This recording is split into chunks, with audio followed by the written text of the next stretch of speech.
Y hoy se cumple una semana de intensas protestas en Colombia. Lo que comenzó con un paro nacional en contra de la reforma tributaria de Iván Duque ha escalado en una ola de incidentes que dejan al menos hasta esta hora 24 personas fallecidas y más de 90 desaparecidas. Queremos conversar más sobre este tema. Vamos a tomar contacto con la politóloga de Flaxo Ecuador y académica además de la Universidad de las Américas, Lina Camacho. Lina, muchísimas gracias por conversar con nosotros. Muy buenas tardes. Buenas tardes, Matilde. Buenas tardes a las personas que ven en este momento CNN. Muchísimas gracias por querer conocer la situación en Colombia. Nos llama mucho la atención y también porque vemos también muchas similitudes con lo que ocurrió con el estallido social en Chile en octubre del 2019. Pero comencemos. Esto parte por un alza que pretende hacer el gobierno de Iván Duque contra varios elementos de la canasta que compra la clase media. Bueno, él saca este proyecto y las protestas siguen. Hoy es el 8º día. ¿A qué se atribuye todo este estallido también que está ocurriendo en Colombia? Mire, Matilde, esta situación no es reciente. En este momento nosotros tenemos una situación en Colombia bastante compleja que en principio se le puede atribuir a la reforma tributaria. Sin embargo, el descontento social en Colombia es permanente, es una sociedad que vive en constante crisis. Desde el 2019, durante el gobierno de Duque, también se hicieron paros. Hay distintas reformas impopulares que afectan a la población, que más que beneficiarlas, están generando mayor crisis en ella. Nosotros tenemos en este momento, sumado al anterior, tenemos 21 millones de pobres por pobreza monetaria en este momento. Entonces, es el cúmulo de un montón de situaciones que vienen ocurriendo en el país, y ahora que ustedes muestran estas imágenes de la policía disparando a los manifestantes, yo creo que las protestas también continúan, no solamente porque la reforma tiene que ser y fue retirada del trámite del Congreso. Sin embargo, hay otro tipo de reformas que todavía siguen en pie, como la reforma de la salud, y hay una reforma necesaria, que es la reforma a la policía. En Colombia existe una policía que tiene problemas para entender el uso proporcional de la fuerza.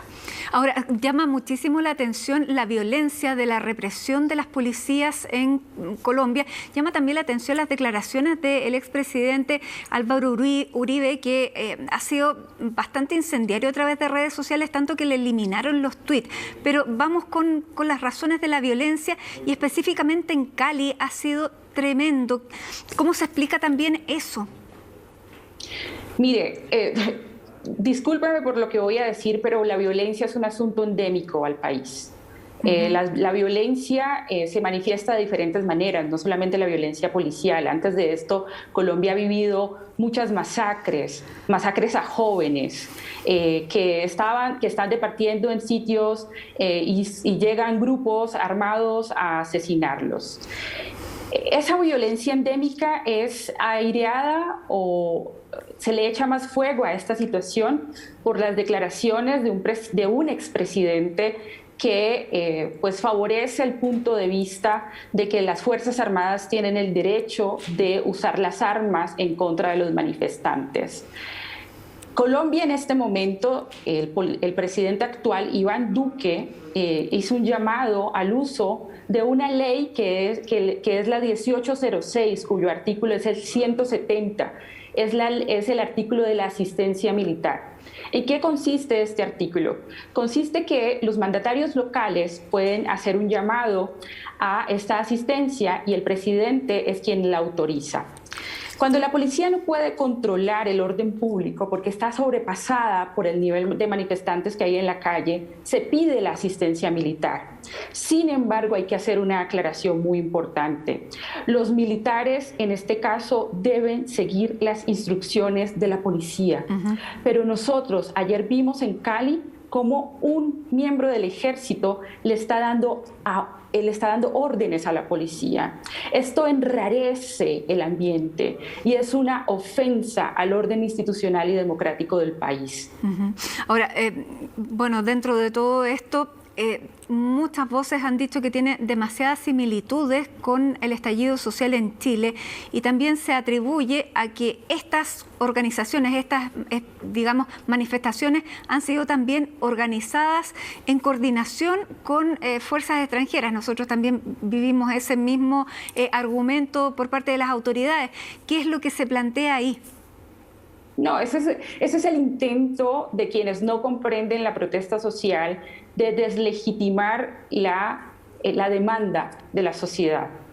La reforma tributaria, en principio, la razón evidente por la cual tenemos estas protestas que ya cumplen más de una semana, es porque el presidente quería alzar los impuestos a la canasta básica, a productos de consumo, digamos, básico de las familias más pobres. Quería subir el impuesto al 19% de estos productos. Y esto genera este descontento, ¿sí? Cuando la reforma tributaria podría ser de otra manera. ¿Cuáles podrían ser las maneras? O sea, también es importante saber que nosotros vivimos un contexto fiscal sin precedentes producto de la pandemia, ¿sí? Y los gobiernos tienen muchos desafíos en esa materia, nosotros no lo podemos negar. Los actuales gobiernos enfrentan una disminución del ingreso y un aumento del gasto, y esa es una realidad innegable. Sin embargo, las salidas para poder hacer las reformas tributarias tienen que ser otras. Es decir, hay que llamar a la solidaridad de quienes tienen mayores ingresos para poder garantizar las transferencias monetarias a las personas más vulnerables y seguir financiando el gasto social de programas dirigidos a estas poblaciones. Lina, esos son... Sí, también uno de los impuestos que llamaba la atención precisamente porque estamos en un momento de pandemia era un IVA para los servicios funerarios. Eso también me imagino que fue bastante criticado, pero esto ya, bueno, se retira. Pero ¿cuál es la vía de salida? ¿Cuáles son los canales de comunicación que tiene el gobierno con organizadores de manifestaciones o con la misma oposición?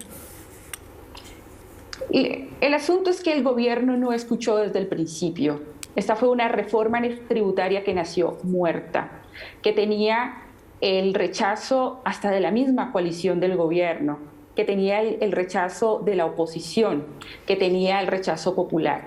Y aún así el gobierno decidió hacerse a los oídos sordos y continuar la reforma tributaria. Quitarla después de 5 días da cuenta de esa imposibilidad de escuchar. Sin embargo, el presidente ahora lo que propone es un diálogo con los distintos miembros de la sociedad colombiana.